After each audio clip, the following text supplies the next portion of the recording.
Hello, children. I'm going to take your online classes of English. And I hope, under my guidance, you all will be able to study better. And in case of any queries, you can always feel free about that. Thank you. Okay, children. So today we are going to start our first class of English literature. Now, I will introduce our first lesson, The Wise Little Caliph.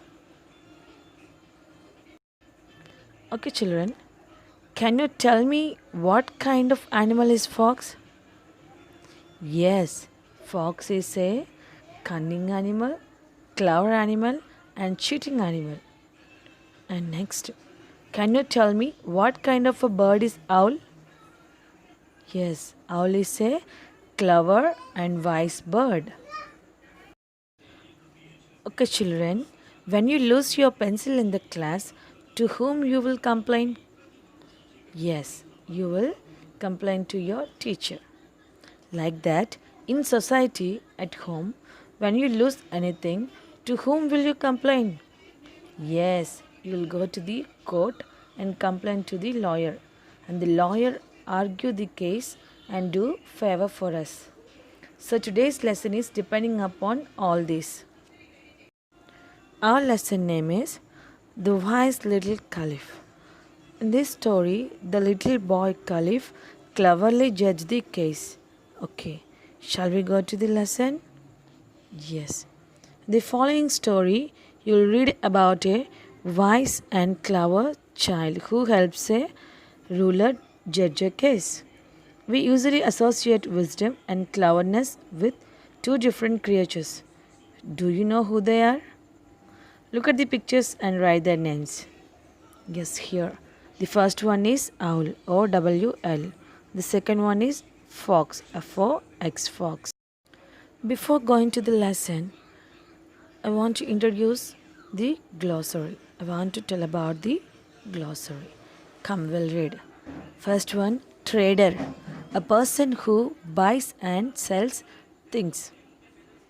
Next one, pilgrimage, a journey to a sacred place. Next, tenant, a person who stays in a house owned by another person and pays money for staying. Next, olives, small black fruits from the olive tree. Next, peeped, looked quickly and secretly at something. Long ago in Baghdad, there lived a trader called Ali.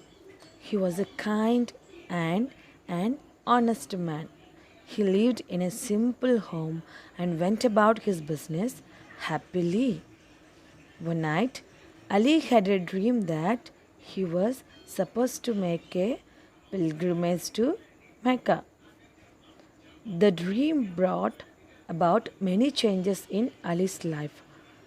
He sold his shop and kept aside only a few items that he could sell after his journey to Mecca. He also found a tenant for his house. There was only one thing left to settle. Ali did not know what to do with his savings of 1000 gold coins. Ali thought for a while and then dropped the coins into a large jar. The coins filled only half the jar. He filled the remaining space in the jar with olives. He closed the jar tightly and took it to his friend's home. Dear friend, said Ali, I am leaving for Mecca tomorrow. Could you please keep this jar of olives for me till I return? Sure, said his friend. Here's the key to my shop. Put the jar wherever you like in my shop, and you can take it back on your return. Ali did as his friend told him and then left for Mecca. After visiting Mecca, he went to Cairo in Egypt to sell his goods. There, he met some other traders and traveled with them to Persia and India. And in this manner, 7 years passed. Now, Ali had been away for so long that his friend in Baghdad forgot all about him.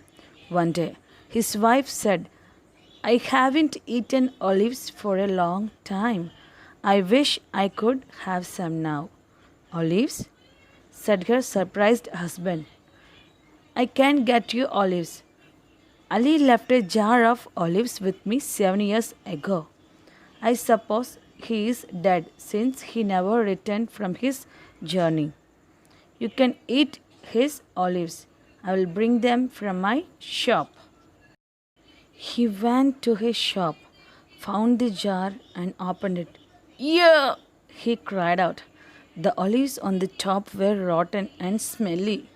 He pulled them out to see if all the olives were rotten. As he shook the jar, some gold coins fell onto the table. He shook the jar until every one of the 1,000 gold coins was on the table. Seeing so many gold coins, the friend became greedy. He rushed to the market and bought some fresh olives. He then ran back to his shop, put the coins in another box, and filled Ali's jar with fresh olives. The next day, Ali returned home. He went to his friend's house. I would like to collect my jar as soon as possible, said Ali. The friend handed over the key to his shop. You know where you left it.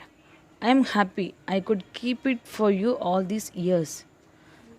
Ali found the jar exactly where he had left it in the shop. But when he opened it and put his arm into the jar, he was shocked. All he felt at the bottom of the jar were olives. He ran back to his friend's house and asked him to give back the 1,000 gold coins. What gold coins? Asked his friend. You told me you were leaving a jar of olives with me. I have not touched that jar the whole time you were away. Ali was unhappy with his friend's reply. He went to the Caliph, who was the ruler of Baghdad. He complained against his friend to the Caliph. Soon the whole city came to know of the case. Some people thought Ali was lying.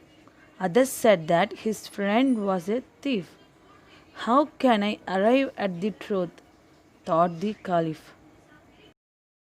That evening, as the Caliph walked through the town, he heard a child's voice saying, You act as Ali, you act as his friend, and I will be the Caliph. The Caliph peeped into a garden and saw a group of children acting out the case.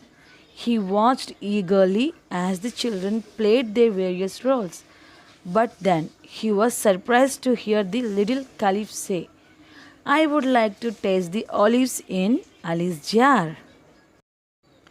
The Caliph watched as the little child pretended to eat a couple of olives. These are tasty olives, said the child. So fresh. But how can olives stay so fresh for 7 years? I would like to talk to some olive traders. Two children came forward. Sir, we are olive traders. Olives cannot be stored for more than 3 years. After that, they rot and have to be thrown away. How old are the olives in Ali's jar? Asked the little Caliph. The two little olive traders pretended to taste the olives and said, These olives are not more than a year old. Then Ali is telling the truth, declared the little Caliph. The Caliph rushed back to his palace and ordered his soldiers to bring Ali and his friend to the palace the next morning. The Caliph asked the same question as the little Caliph had done, and two real olive traders declared that the olives in Ali's jar were fresh and could not be more than a year old.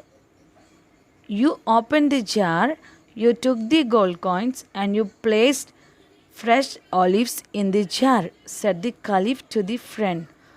Throw him into the jail. The friend was punished. The little boy was rewarded for his being wise, and Ali got his gold coins back and lived the rest of his days in happiness. Hope you enjoyed. Thanks for watching the story. Thank you, children. Thank you.